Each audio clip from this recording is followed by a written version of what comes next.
Bonjour à tous ceux qui nous suivent aussi sur YouTube en live. On veut aussi vous saluer chez vous. Bonjour à vous tous qui êtes ici présents. Comment est-ce que ça va ? Je vais leur poser. Comment ça va ce matin ? Ça fait plaisir d'être avec vous. On se réjouit d'adorer Dieu ensemble. Je ne sais pas comment s'est passée ta semaine, si tu as peut-être des dizaines de raisons de venir pour adorer Dieu, ou en fait, tu n'en as peut-être pas du tout parce que c'était une semaine compliquée. J'ai une bonne nouvelle pour toi. C'est que Dieu vient, peu importe l'état de notre cœur, et on peut venir l'adorer ensemble en tant qu'Église. Amen. Je vais prendre un passage qui se trouve dans le psaume 150 qui nous parle de cette adoration, de louer Dieu ensemble. Psaume 150, versets 1 à 3. Louez l'Éternel, louez Dieu dans son sanctuaire, louez-le dans l'étendue céleste où éclate sa puissance. Louez-le pour son extraordinaire façon d'agir, louez-le pour l'immensité de sa grandeur, louez-le au son de la trompette, louez-le avec la lutte et la harpe. On peut venir, peu importe l'état de nos cœurs, dans la présence de Dieu et pour l'adorer. Est-ce qu'on peut tous se lever ensemble ? J'ai prié avant ce début de louange. Jésus, merci. Merci Seigneur, merci pour la grâce, l'opportunité, la chance que tu nous donnes de pouvoir t'adorer constamment Jésus. Merci Seigneur pour qui tu es. On te remet Seigneur nos semaines, ce qui a pu affecter nos cœurs Seigneur, ce qui a pu être compliqué. On te les dépose à tes pieds Jésus. Et on veut venir Seigneur dans ce temps te louer, t'adorer Seigneur de tout notre cœur. Amen. Amen. Amen. On va louer, bénir le Seigneur ensemble. Amen. Amen.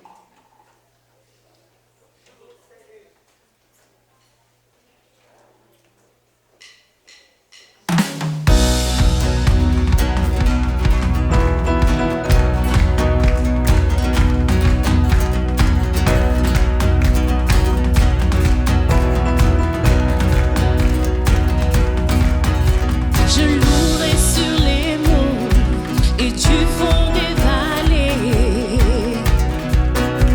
Quand je suis confiant ou que sombre ma foi,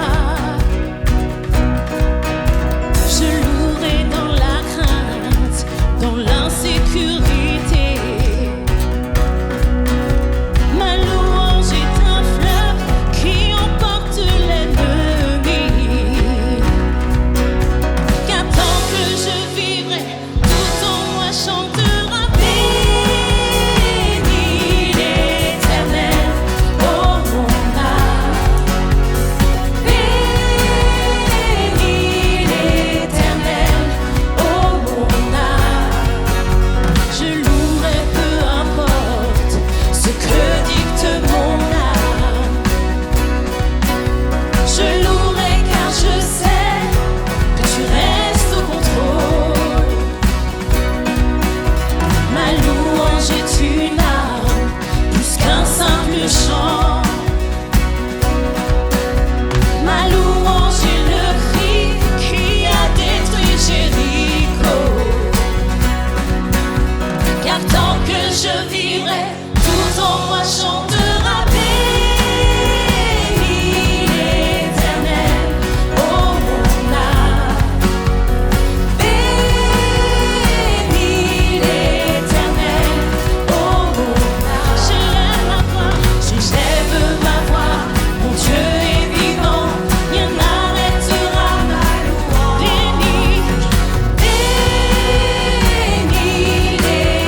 Alléluia.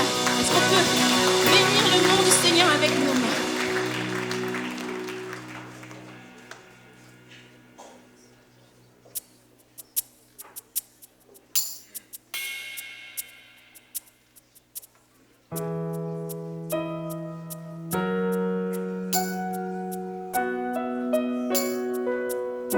Que nos âmes restent attachées à toi, Seigneur. Nous voulons apprendre à te louer, quelles que soient les circonstances, quelle que soit la saison où nous nous trouvons. Christ est ma seule fondation, le rocher de ma vie, quand tout autour de moi est détruit.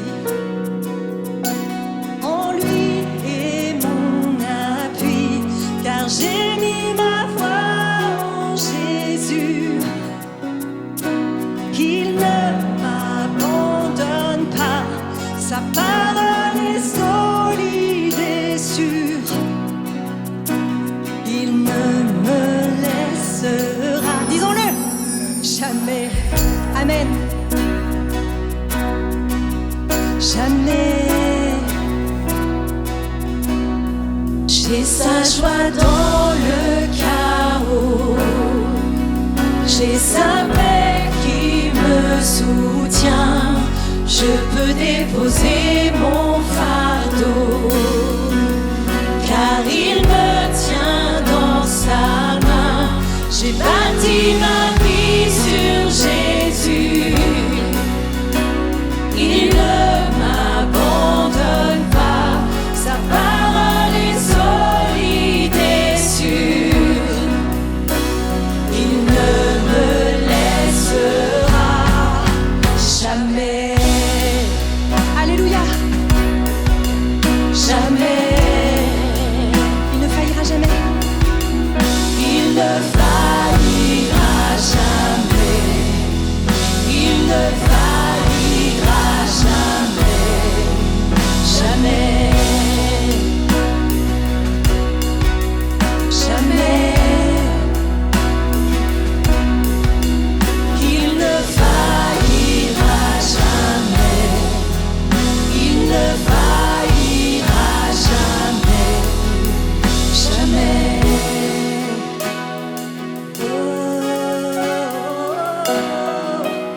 Quoi qu'il se passe, quoi qu'il arrive, je peux m'appuyer sur toi. Chantons ensemble. Devant la pluie déferle sur ma vie, mais j'ai bâti ma maison sur Jésus-Christ. Devant la pluie déferle sur ma vie, oh, mais j'ai bâti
Adam qui a bâti sa maison sur le roc.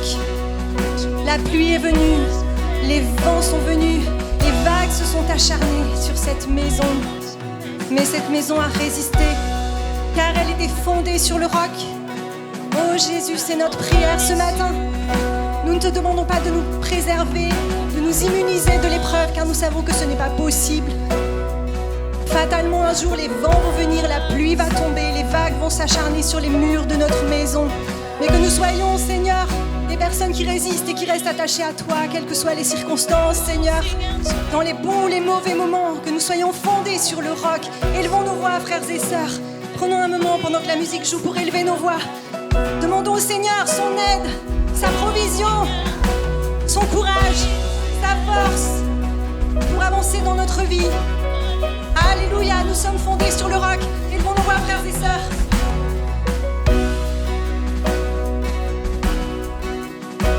Jamais, jamais, jamais, jamais, jamais, jamais,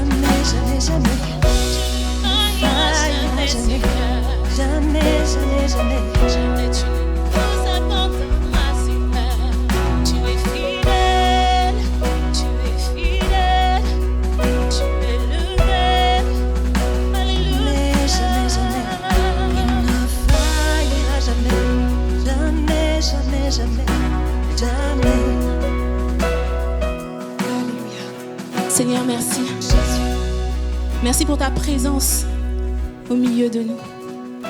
Avant même que nous naissions, tu nous connaissais déjà. Tu nous aimais déjà. À notre tour, on veut déclarer qu'on t'aime pour l'éternité. On veut déclarer qui tu es pour nous. Celui qui marche devant nous. Celui qui marche derrière nous. Celui qui marche à côté de nous. Celui qui nous porte lorsque nous sommes faibles ou découragés. Seigneur, je t'aime. Alléluia.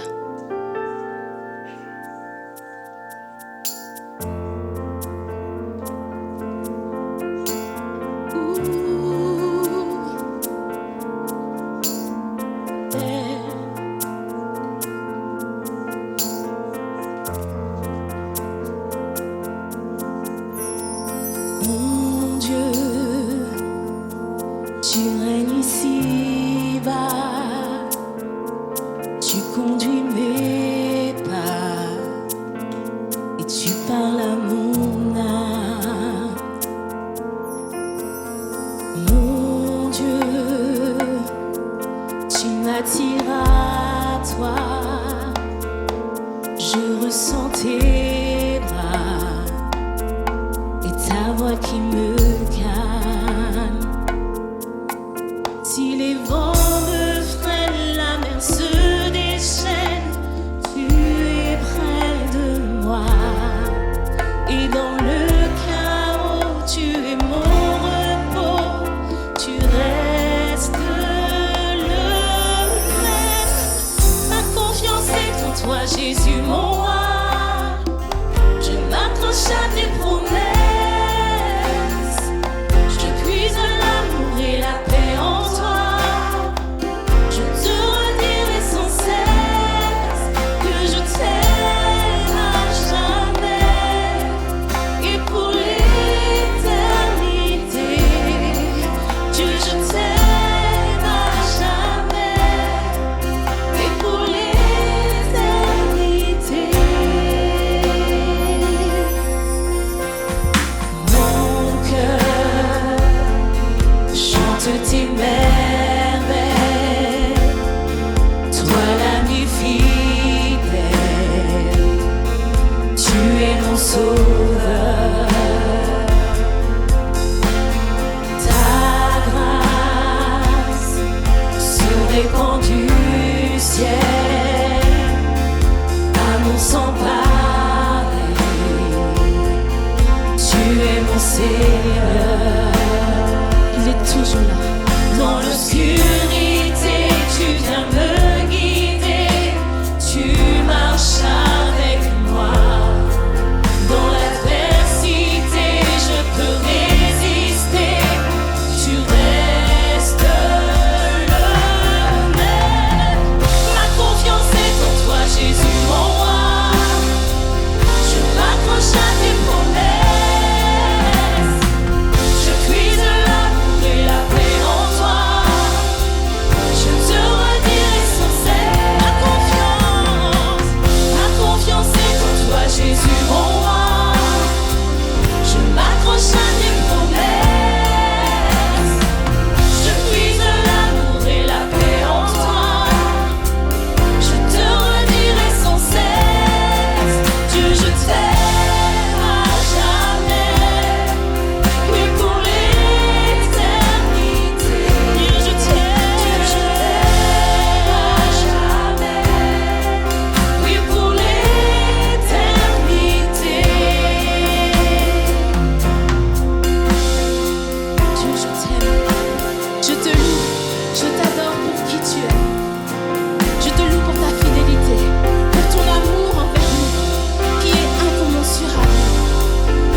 Jésus mon roi.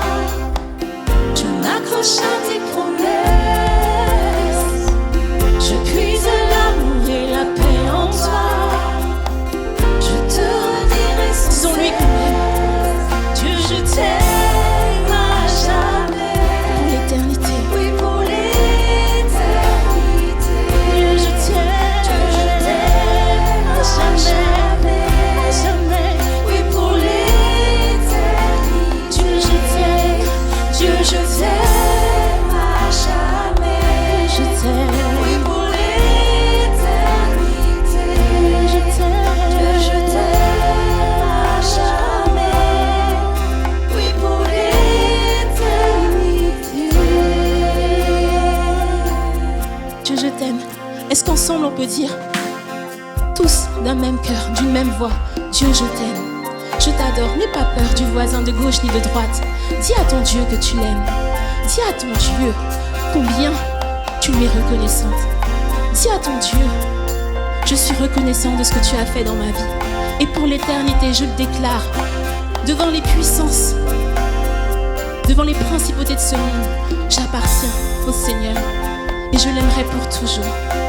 Alléluia, Seigneur, je t'aime, je t'adore, j'élève ton nom. Seigneur, viens, visite les cœurs. Fais ton œuvre, Seigneur. Oui, tu es celui qui marche devant nous. Tu es celui qui nous guide dans l'obscurité. Tu es le même, tu ne changes pas. Seigneur, on t'aime et on veut te le dire encore et encore. Reçois maintenant. Je t'aime, oui, je t'aime, Seigneur.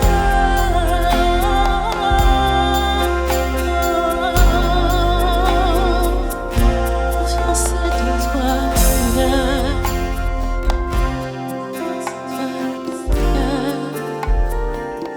Alléluia.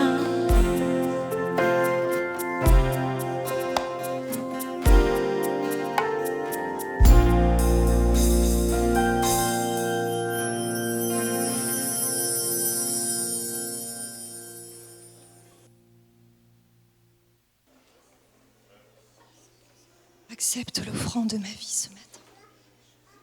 Je t'aime, Jésus. Je t'aime, Seigneur. Je t'aime, Seigneur. Accepte l'offrande de ma vie. Je veux tout te donner. Agrée cette offrande, Seigneur. Elle est un culte raisonnable devant toi. Car tu m'as tant donné, Seigneur. Tu m'as tant donné, Jésus. En retour, reçois ma vie.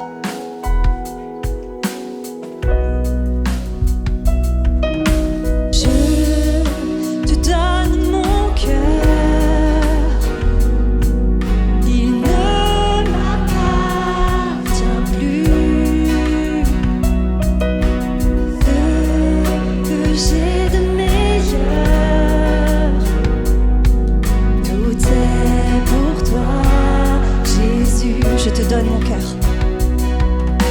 Je te donne mon cœur, qu'il ne m'appartient plus. Ce que j'ai de meilleur, Ce que j'ai de meilleur,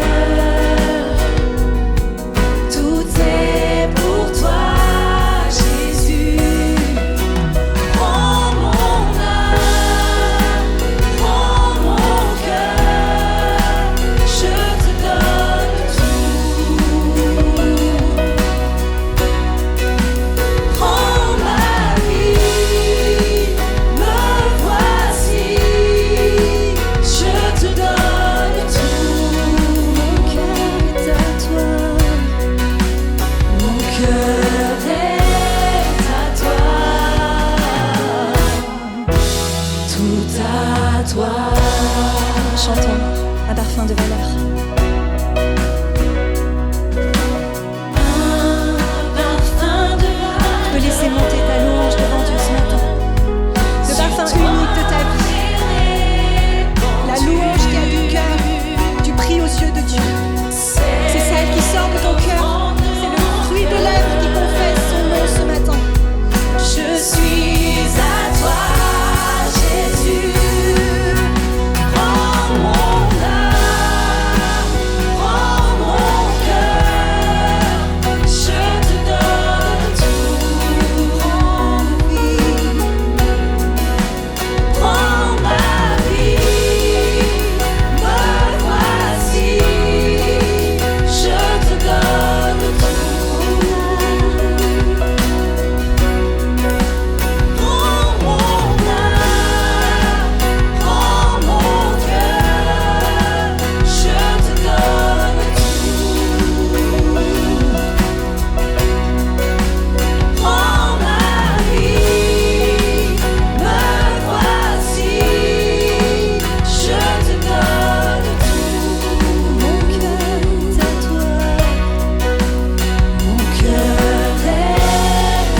tout à toi.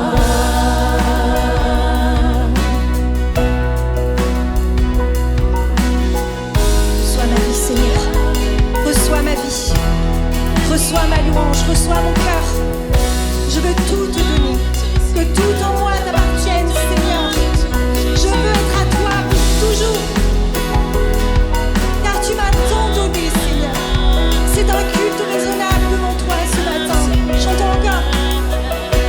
Prends mon âme, prends mon cœur, je te donne tout. Prends ma vie, me voici, je te donne tout. Mon cœur est à toi, tout à toi.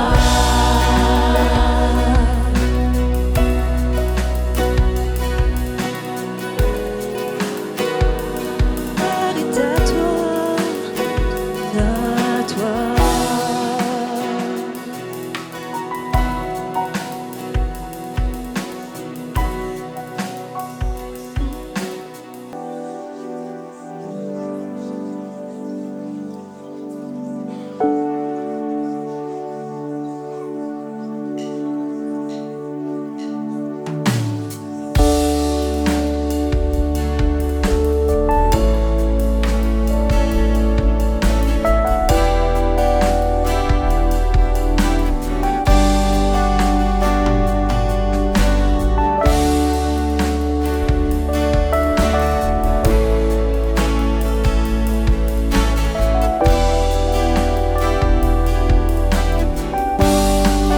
Les yeux fixés vers toi, j'oublie les problèmes autour de moi pour t'adorer, mon roi, être guidé par toi. Les yeux fixés vers toi, j'oublie les problèmes autour de moi pour t'adorer, mon roi, être guidé par toi. Je veux t'adorer, t'adorer. Je veux t'adorer, t'adorer. Je veux t'adorer, t'adorer. Seigneur, t'adorer. Je veux t'adorer, t'adorer. Je veux t'adorer, t'adorer. Je veux t'adorer, t'adorer. Seigneur, t'adorer. Les yeux fixés vers toi. Les yeux fixés vers toi. J'oublie les problèmes autour de moi pour t'adorer, mon roi, être guidé par toi. Les yeux fixés vers toi. J'oublie les problèmes autour de moi pour t'adorer, mon roi, être guidé par toi. Je veux t'adorer, t'adorer. Je veux t'adorer, t'adorer. Je veux t'adorer, t'adorer. Seigneur, t'adorer. Je veux t'adorer, t'adorer. Je veux t'adorer, t'adorer. Je veux t'adorer, t'adorer. Seigneur, t'adorer. Je veux t'adorer, Seigneur. Je veux t'adorer, t'adorer. Je veux t'adorer, t'adorer. Je veux te louer pour qui tu es. Seigneur, t'adorer pour qui tu es. Je veux t'adorer, t'adorer. Je veux t'adorer, t'adorer. Je veux te louer. Je veux t'adorer, t'adorer. Adore ton Dieu ce matin. Adore ton Dieu. Il est digne. Je veux t'adorer, t'adorer. Je veux t'adorer. Je veux te louer, Seigneur. Tu es digne de gloire. Amen. T'adorer. Je veux t'adorer, t'adorer. Continue encore. Je veux Commence à adorer le Seigneur là où tu es, peut-être en élevant tes mains. Seigneur, t'adorer. Commence à adorer le Seigneur en laissant l'Esprit de Dieu te remplir. Oh Seigneur, merci pour ta présence. J'oublie tout Seigneur pour me centrer sur toi, pour t'adorer mon Dieu, mon roi. Attire-nous dans ta présence, plus près de toi Seigneur. C'est si bon. C'est là Seigneur, c'est là que nous voulons être ce matin. Alléluia, élevons nos voix tous ensemble. Adorons, bénissons le Seigneur quelques instants. Oh, Amen. Proclame ta foi. Rends grâce à Dieu. Bénis le nom du Seigneur. Alléluia. Là où tu es, dans ce lieu chez toi, bénis le nom du Seigneur. Peut-être que tu es dans ta voiture en ce moment et tu regardes ce culte. Bénis le Seigneur.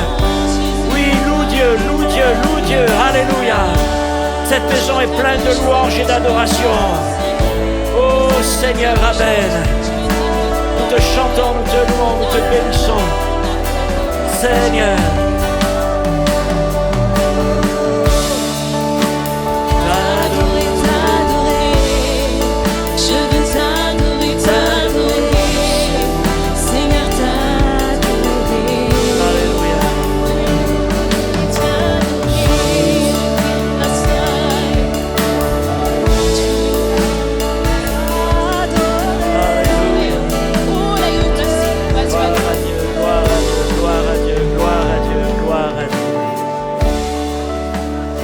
Alléluia. Amen. Si quelqu'un a reçu une parole du Seigneur qui s'approche vers Jérémie ou Pasteur Jean-Paul sur le devant. Seigneur Jésus. Oh Seigneur, Amen.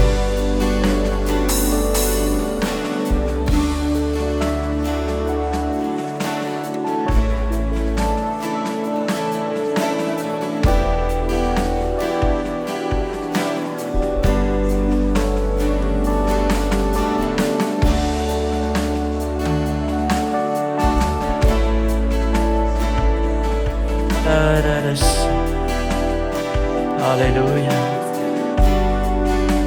Jésus mon roi, Jésus mon Seigneur, Esprit de Dieu,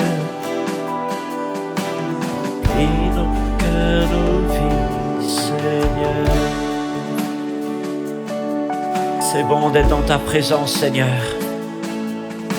C'est là où tu envoies ta bénédiction ce matin. Seigneur, ouvre nos yeux, tu es présent dans ce lieu. Ouvre nos cœurs, Seigneur. Viens encore toucher nos lèvres, mon Dieu. Viens nous purifier, nous sanctifier de tout ce qui n'est pas selon ta volonté. Viens nous remplir de ta présence, de ta puissance. Seigneur, viens sceller ta parole dans nos vies encore. Merci, merci de nous faire du bien dans le nom de Jésus. Amen. Alléluia. Alléluia, Jésus. Alléluia, Jésus. Merci. Ce matin, le Seigneur veut te dire que son alliance de paix est éternelle. Tu doutes ce matin de cette alliance que tu as fixée avec Dieu. Et le Seigneur ce matin veut te dire que cette alliance est la même que celui qui l'a garantie. Tu regardes à tes défauts, tu regardes tout ce que tu as failli. Mais sache que l'Éternel ce matin te dit l'alliance que toi et moi nous avons faite et l'alliance qui a été faite au travers du sacrifice. Elle a été gravée par le sang de mon Fils bien-aimé. Et cette alliance, elle est garantie par son sang.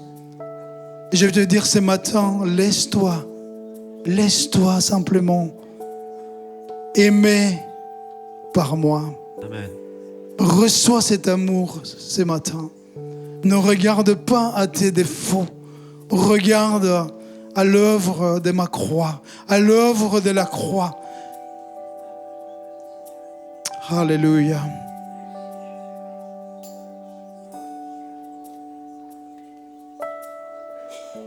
Béni sois-tu, Seigneur. Juste quelques instants de silence dans la présence du Seigneur.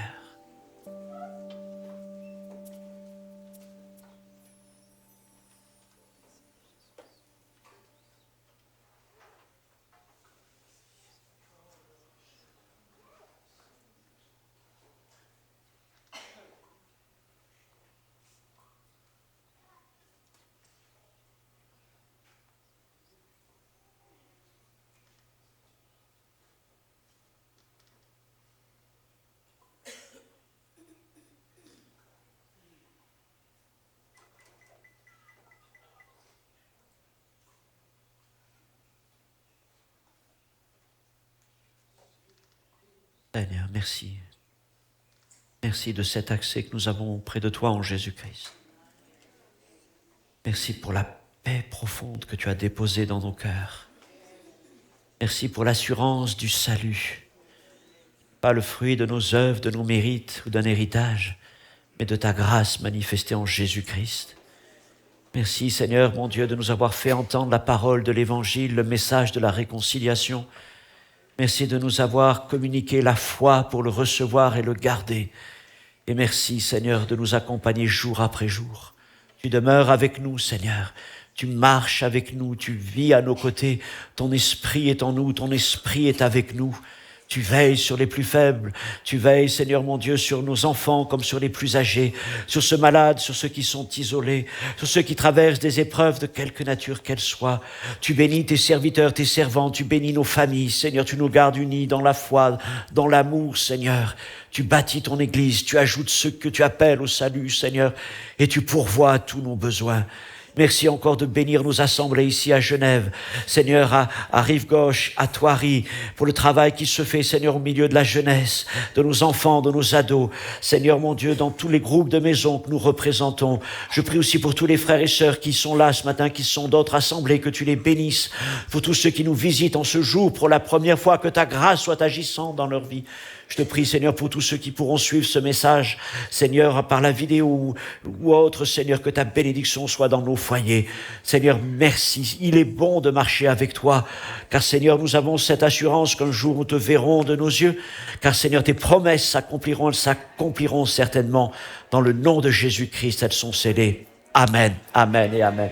Avant de vous rasseoir, prenez le temps de saluer quelqu'un autour de vous, quelqu'un que vous ne connaissez pas, que vous n'avez pas vu depuis longtemps.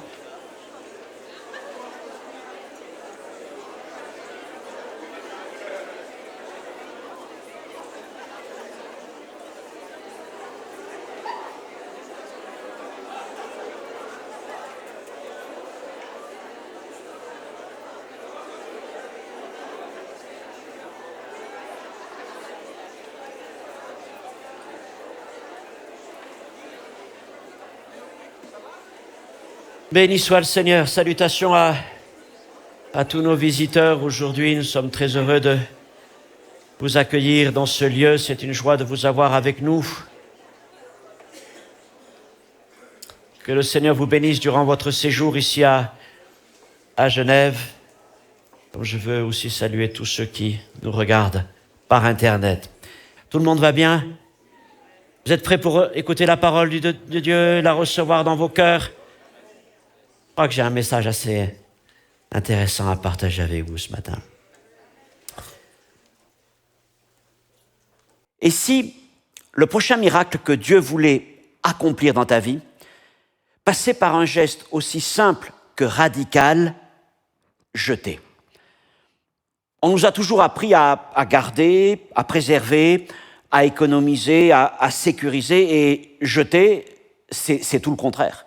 Jeter, c'est abandonner sans retour.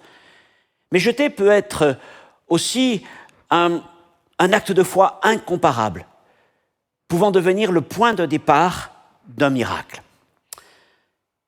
En effet, pour accomplir un miracle, Dieu pourrait très bien te demander de jeter. pas au hasard, pas n'importe quoi, mais souvent des choses les plus simples, et toujours dans une attitude de foi, pour accomplir un geste, pour transformer, pour relever, pour guérir. Voici le premier message de notre série d'été autour des miracles d'Élisée. Et dans cette série, nous allons découvrir que ce que Dieu fait quand on jette avec foi. Alors, avant de parler d'Élisée, revenons un peu en arrière au temps d'Élie. Après sa victoire sur le mont Horeb et sa fuite devant Jézabel, Élie se réfugie au mont Horeb. Il est là dans un temps de questionnement. Mais Dieu lui parle. Il lui renouvelle sa mission. Et il lui ordonne d'aller oindre un successeur. Tu oindras Élisée, fils de Shaphat, d'Abel Méhola, pour prophète à ta place, 1 Roi 19, verset 16. Alors, Élie quitte le mont Horeb et s'en va trouver Élisée. Il est en train de labourer son champ. Et là, le vieux prophète va accomplir un geste étonnant. Il va jeter son manteau sur les épaules d'Élisée. Il n'y a pas vraiment de parole, mais Élisée comprend tout de suite ce qu'Élie vient de faire. C'est un geste d'appel, de consécration et d'onction. Et aussitôt, Élisée quitte son travail, s'en va dire au revoir à ses parents, offre un sacrifice à l'Éternel et se met à suivre Élie et à être à son service. Alors j'ai déjà eu l'occasion dans d'autres messages de parler du manteau d'Élie et de l'appel d'Élisée, mais je voudrais déjà m'arrêter sur ce détail, ce verbe dont j'ai parlé il y a quelques instants, jeter. Élie jeta son manteau sur Élisée en signe d'appel, en signe d'onction. Et on va voir ce verbe jeter va être comme un fil conducteur à travers le ministère d'Élisée. Comme s'il y avait quelque chose de fort dans ce geste que Élie a accompli sur son jeune serviteur qui va l'accompagner tout au long de sa vie. En effet, quand on regarde plusieurs des passages où Élisée va accomplir des miracles, eh bien on retrouve ce verbe jeter. Et cela va nous servir de trame pour nos messages. Dans 2 Rois chapitre 2, verset 21, Élisée va jeter du sel dans les eaux amères de Jéricho. Au chapitre 4, verset 41, il jette de la farine dans un pot de soupe empoisonné. Dans 2 Rois chapitre 6, verset 6, il jette un bois dans le Jourdain pour faire flotter un fer de hache. Et puis dans 2 Rois chapitre 13, verset 21, alors qu'il est mort et dans sa tombe, on jette un corps qui vient toucher sa dépouille et le corps reprend vie. Alors bienvenue donc dans notre série d'été autour des miracles d'Élisée. Et le titre de ce premier message est « Les eaux de Jéricho ». Et je vous propose tout de suite que nous lisions dans 2 Rois chapitre 2, versets 19 à 22, 2 Rois chapitre 2, verset 19. Les gens de la ville de Jéricho dirent à Élisée, « Voici, le séjour de la ville est bon, comme le voit mon Seigneur, mais les eaux sont mauvaises et le pays est stérile. » Élisée dit, « Apportez-moi un plat neuf et mettez-y du sel. » Et ils le lui apportèrent. Il alla vers la source des eaux et il y jeta du sel. Et il dit, « Ainsi parle l'Éternel, j'assainis ces eaux, et il n'en proviendra plus ni mort ni stérilité. » Et les eaux furent assainies jusqu'à ce jour, selon la parole qu'Élisée avait prononcée. Amen. Seigneur notre Dieu, notre Père, nous ouvrons ta parole encore et nous croyons qu'elle va être source d'encouragement, d'édification.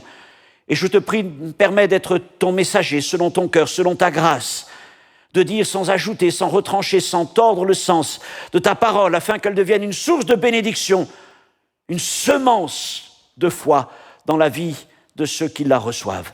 Seigneur, merci de nous encourager chacun à travers ce message. Amen. Premier point, au-delà des apparences. Alors les habitants de Jéricho, nous l'avons vu, font appel à Élisée et dans un premier temps, ils lui présentent leur ville comme un lieu agréable à vivre. La ville, semble-t-il, est bien située, elle attire les regards, elle est bien construite, aérée, de belles promesses. Puis, rapidement, un mot vient contraster tout cela. C'est un petit mot, mais vous le savez, il change beaucoup de choses. C'est le mot « mais ». Mais il y a un problème. Et le problème des habitants de Jéricho et du pays de Jéricho, c'est la mauvaise qualité des eaux. Les eaux sont mauvaises et en conséquence, le sol est stérile, impropre à l'agriculture. Autrement dit, malgré un environnement agréable et une ville bien construite, l'amertume des eaux rend la vie difficile. Et aussi, elle est la cause de la stérilité de la terre, la rendant incapable de porter du fruit. Et Jéricho nous enseigne une leçon importante. Les choses peuvent être agréables à l'œil, en surface, en apparence, mais qu'en est-il en profondeur? En profondeur, il peut y avoir des blessures et des choses cachées. Et cela nous rappelle que Jéricho, après sa destruction lors de la conquête par le peuple hébreu, fut maudite par une parole de Josué. Josué, chapitre 6, verset 26, ce fut alors que Josué jura en disant « Maudit soit devant l'Éternel l'homme qui se lèvera pour rebâtir cette ville de Jéricho. Il en jettera les fondements au prix de son premier-né et il en posera les portes au prix de son plus jeune fils. » Et bien plus tard, la ville fut reconstruite par un certain Hiel. Et elle redevint une ville agréable en apparence. Mais en vérité, des blessures profondes demeuraient. Car derrière la beauté retrouvée, il subsistait des malédictions non effacées. Et nous-mêmes, face à ce monde et à toutes ses promesses, nous devons rester vigilants. La prospérité matérielle de ce monde ne doit pas nous faire oublier qu'il repose sur des fondations maudites à cause du péché. Un mais. Un mais est un mot qui change tout. Alors peut-être que quand les gens voient ta situation, ils se disent « tout va bien pour lui, tout va bien pour elle, à cause de ton apparence, de ta réussite. On pense que tu n'as aucun problème. » Et l'on conclut « certainement, elle a une vie heureuse. » Maintenant, si l'on gratte un peu, très vite, un mais surgit, comme à Jéricho. Un mais qui peut tout gâcher. Un mais qui peut tout effacer. Tu as une voiture magnifique, mais ton épouse t'a quitté. Tu travailles dur, mais tu n'as pas le retour que tu espères. Tu as une belle entreprise, tu as eu une promotion, mais tu es épuisé et tu ne dors plus. Tu as un appel de Dieu, mais ton caractère est un véritable repoussoir pour les autres. Y a-t-il un mais qui existe dans ta vie? Et surtout, y a-t-il un moyen que ce mais disparaisse enfin et une fois pour toutes? Alors, le problème de Jéricho, rappelons-le, ce sont les eaux amères qui empoisonnent toute la terre, la rendant stérile. Dans la Bible, les eaux symbolisent souvent ce qui coule du cœur. Et lorsqu'il coule des eaux amères, cela nous parle d'un cœur qui est corrompu par le péché. Là où il devrait y avoir la joie, il y a l'amertume. Là où il devrait y avoir la fécondité, il y a la sécheresse, la stérilité. Dans toutes les sphères de la vie, le travail, les sentiments, les relations, et aussi dans la marche avec Dieu et dans la vie d'Église. Maintenant, nous en sommes conscients, vouloir traiter les eaux par elles-mêmes ne sert à rien. Il faut aller à la source du problème. Seul en traitant les choses à la source viendra la guérison. Sans cela, tout ce que nous ferons, construirons, restera fragile et stérile. Deuxièmement, la méthode de Dieu, la qualité avant la quantité. Ayant entendu le rapport des habitants de Jéricho, Élisée a donc cette phrase simple, « Apportez-moi un plat neuf et mettez-y du sel ». Or, il faut reconnaître que les méthodes d'Élisée, on le verra dans les prochains messages, sont toujours surprenantes. Elles n'ont rien à voir avec celles du monde. D'ailleurs, elles ne viendraient même pas en tête des gens experts dans les domaines concernés. Certains diraient même, mais elles sont inutiles, elles ne serviront à rien, il faut les repousser. Il demande donc un plat neuf, image de pureté, de consécration, et puis du sel. Le sel, c'est le symbole de la grâce, de l'incorruptibilité, de la purification. Alors il dit, apportez-moi un plat neuf et mettez-y du sel. Il ne demande pas une grande quantité du sel, simplement du sel, comme pour nous rappeler que ce n'est pas la quantité qui va faire quelque chose. D'ailleurs, si on pousse même le raisonnement un peu plus loin, le miracle n'est pas dans le sel lui-même, parce que ça ne sert à rien de jeter du sel dans de l'eau pour lui enlever son amertume. Non, ce qui est important dans le sel, on le comprend tout de suite, c'est son symbole. Le symbole de la suffisance de Jésus-Christ, le symbole et la puissance de la grâce. Tout ceci pour nous rappeler que ce monde ne sera pas transformé par quelques plans économiques ou par quelques conseils, par quelques efforts, par quelques stratégies humaines. Seule la grâce, la présence, la suffisance de Christ, qui est le sel vivant, peut guérir les sources les plus amères. Alors c'est vrai qu'il y a encore plusieurs manières de considérer ce que sont le plat et le sel. Le plat peut être ton appel, il peut être aussi tout à fait toi-même, ce que tu apportes au Seigneur pour le servir. Mais Élisée précise aussi qu'il faut un plat neuf, pas simplement un plat lavé, recyclé, mais un plat entièrement remis à neuf pour un usage consacré. Tu as peut-être été comme rayé par ce monde. Tu as peut-être été cabossé par ce monde, déformé par ce monde. Tu te dis maintenant, je n'ai plus rien de neuf en moi, mais je te dis, qu'en Jésus, tu peux redevenir un plat neuf. Le Seigneur ne va pas simplement s'employer à enlever les égratignures, à enlever les bosses, mais il va faire de toi ce miracle, prendre un plat ancien, un plat qui a servi, un plat qui a peut-être été maltraité, mal utilisé, pour en faire un plat neuf pour la gloire de son nom. Quant au sel, je viens de le dire, il représente la grâce, et peut-être une grâce particulière, une parole que l'Esprit t'appelle à apporter, à donner, à proclamer. Peut-être une prière à faire monter vers Dieu avec foi, ou alors un don que le Seigneur t'a confié et que tu dois mettre à l'œuvre. Et puis, en nous rappelant cette parole de Jésus dans Matthieu 5,13, « Vous êtes le sel de la terre », on peut considérer que ce sel, c'est aussi ce que tu es, ta personne, ton identité.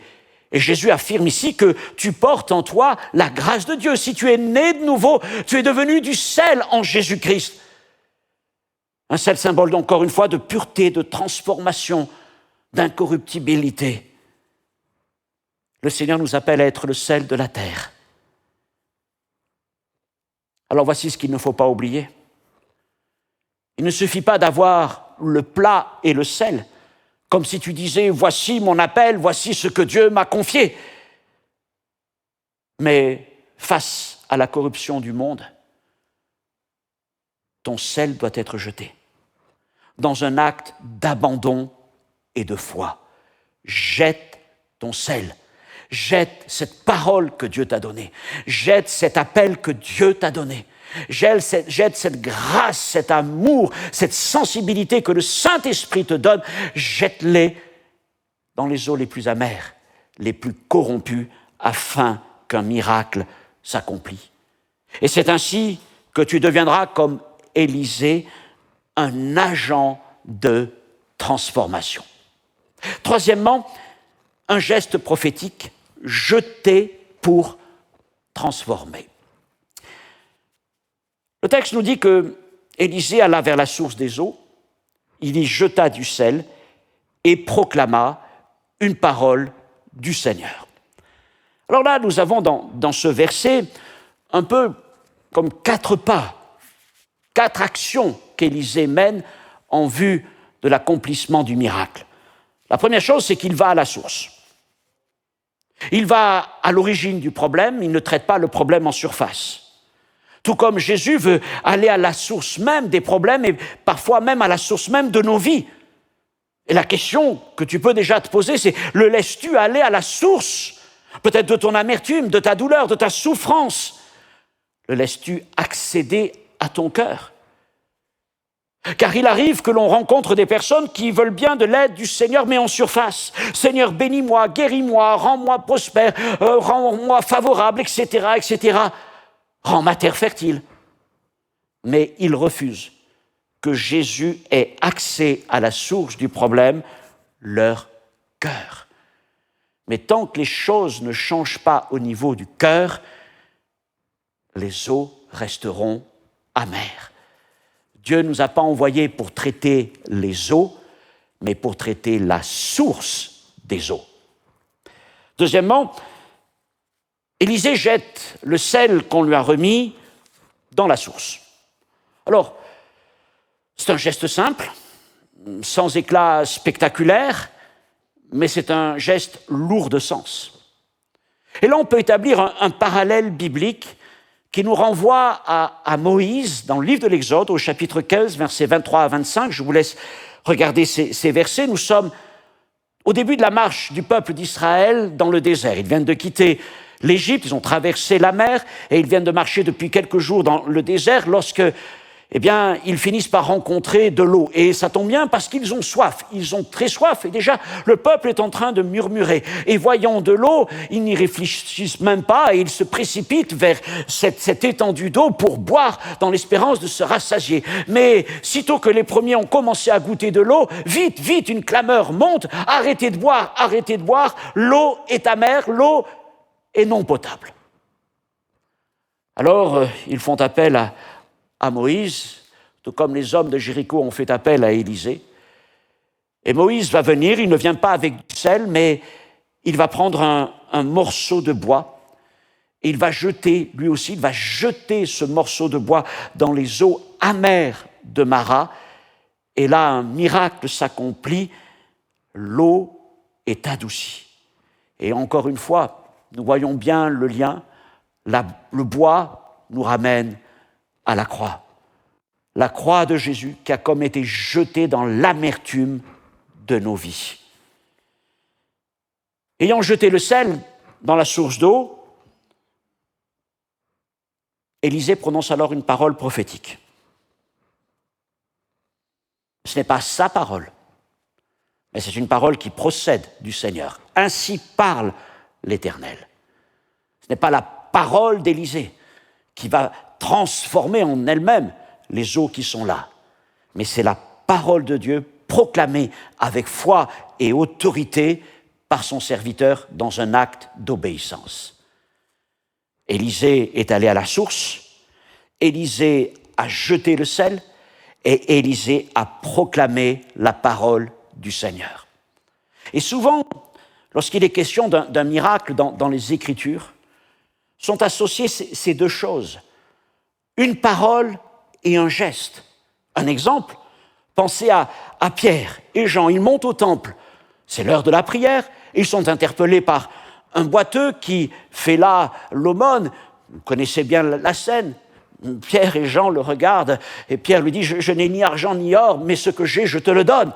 Au nom de Jésus-Christ, lève-toi et marche. » La parole de foi. Au nom de Jésus-Christ, lève-toi et marche. Il n'avait rien à lui donner. Je dirais presque qu'il n'avait rien à jeter. Il n'avait même pas une pièce d'argent ou de bronze. Alors il lui a donné le trésor royal, la parole du Seigneur. Mais Pierre ne s'arrête pas là. Non seulement il lui parle, mais il nous est dit ensuite que Pierre tendit la main vers le boiteux et il le fit lever. La parole et le geste. Il nous faut les deux, la parole et le geste. Parfois, nous pouvons avoir une parole et nous proclamons une parole.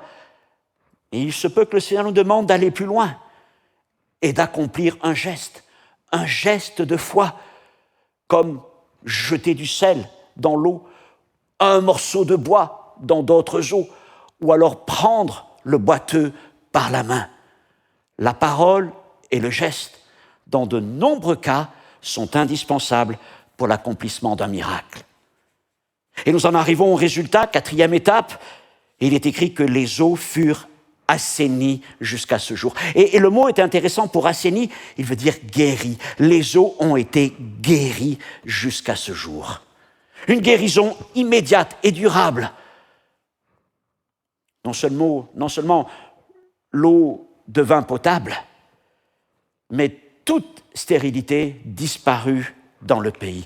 La transformation était complète, la vie revenait dans la contrée de Jéricho. Ce que Dieu a fait à Jéricho avec Élisée, il va encore le faire avec toi, avec moi. Il peut encore aujourd'hui, à travers les plats neufs que nous sommes, assainir une source empoisonnée, enlever l'amertume tapie au fond d'un cœur, rendre fertile ce qui semble stérile. Et nous nous mettons au service de Dieu. Et nous venons avec le sel que le Seigneur nous a donné. Nous ne le gardons pas pour nous-mêmes, nous ne l'enfermons pas, mais nous le donnons afin qu'il devienne une source de bénédiction. Et puis, pour que le miracle s'accomplisse, non seulement il faut ce plat neuf, ce cœur de serviteur, non seulement il faut cette grâce de l'Esprit, cette parole que le Seigneur peut déposer en nous, cette conviction, cette direction, cet appel, ce don. Et puis ensuite, il faut en quelque sorte l'audace du prophète, la puissance, l'autorité de l'homme ou de la femme de Dieu qui s'en va à la source pour jeter et proclamer la parole du Seigneur. Jeter. Un geste simple, un geste prophétique. Ce n'est pas une performance, mais un acte d'abandon et de confiance dans le Dieu qui transforme les eaux amères en source de vie. Oui, je le redis, Dieu veut faire de toi un agent de transformation. Dieu veut faire de toi, entends cette image, un agent d'assainissement. Assainissement des cœurs. Tu ne sais pas quelle personne pourrait venir à toi demain. Quel homme, quelle femme, quelle famille, quel couple pourrait venir vers toi en te disant « Voici ma vie.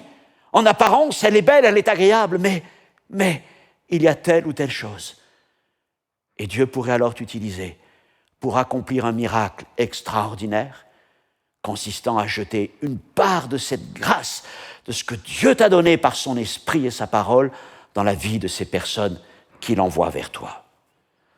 Alors en conclusion, ce que Dieu attend de nous, ce n'est pas que nous nous calfeutrions du monde, évidemment, mais il veut que nous soyons jetés dans ce monde.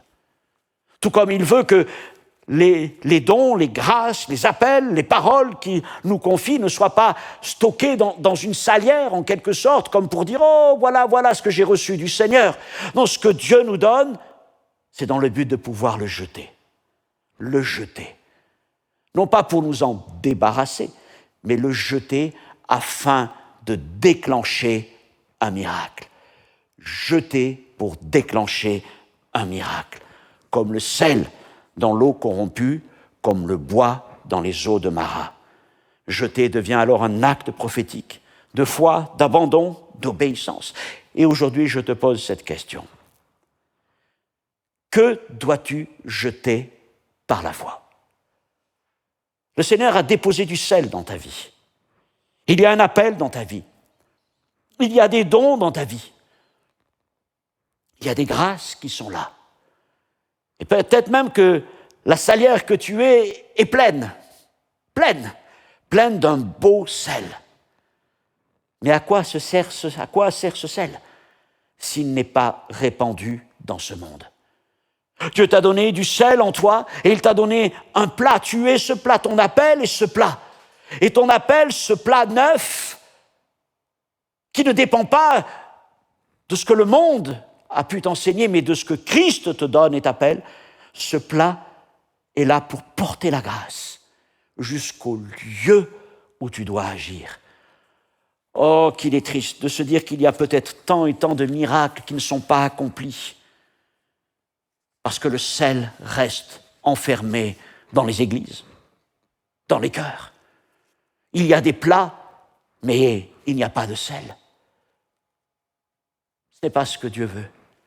Dieu veut faire de nous ces agents de transformation, de guérison, de purification, d'assainissement. Et Dieu cherche des hommes, des femmes, jeunes, moins jeunes, qui ne vont pas agir à la surface, mais qui vont aller jusqu'à la source. Il cherche aussi des hommes et des femmes qui sont prêts à devenir ces jeteurs de sel et à oser le miracle, à oser le geste de foi, à oser jeter au nom de Jésus-Christ. Y a-t-il du sel que tu dois jeter? Y a-t-il du sel que tu dois jeter dans les sources amères vers lesquelles le Seigneur te conduit? Cesse de garder ton sel. Cesse de le garder enfermé en toi quand Dieu t'appelle à le jeter dans ce monde. Puisse cette parole venir rencontrer ton cœur, peut-être te rappeler certaines choses, peut-être t'encourager à avancer par la foi, comme Élisée l'a fait, et à laisser le Saint-Esprit agir à travers toi. Alors si, dans ce que je viens de dire, il y a une parole qui est peut-être venue comme te chercher, je voudrais que nous puissions prier ensemble, afin que le Seigneur permette que des gens semblables à ceux de Jéricho viennent vers toi pour t'interpeller. Voici, la ville est agréable, elle est belle, elle est bonne, mais voici le problème. Ce jour-là, tu ne fuiras pas, mais tu répondras parce que Dieu t'envoie. Seigneur, mon Dieu, mon Père, merci pour l'exemple de cet homme et merci parce que tu nous montres qu'à travers des choses très simples, du sel, un plat et un acte très simple, jeté, tu as accompli un miracle. Seigneur, autour de nous, il y a bien des apparences de beauté, de prospérité, de richesse, de succès, peu importe. Mais nous le savons, derrière ces apparences, il y a souvent beaucoup d'amertume, beaucoup de déchirures, beaucoup de brisements, beaucoup de stérilité. Et Seigneur, tu nous as envoyés dans ce monde afin de guérir ce monde, d'assainir ce monde. Seigneur, je prie pour que nous soyons de ceux qui jettent. Nous ne soyons pas en train de compter, de garder, de conserver, mais de jeter dans un acte de foi, dans un acte prophétique, dans un acte conduit par ta parole et ton Saint-Esprit. Seigneur, merci de faire de nous des agents de transformation et des agents d'assainissement dans le nom de Jésus-Christ. Amen. Merci de m'avoir écouté pour ce premier message dans notre série de 4 autour des miracles d'Élisée avec comme fil conducteur le verbe jeter. Aujourd'hui, c'était donc les eaux de Jéricho. Dans le deuxième message, nous irons un peu plus loin au chapitre 4 et nous parlerons de la mort et dans le pot. Que Dieu vous bénisse. À bientôt.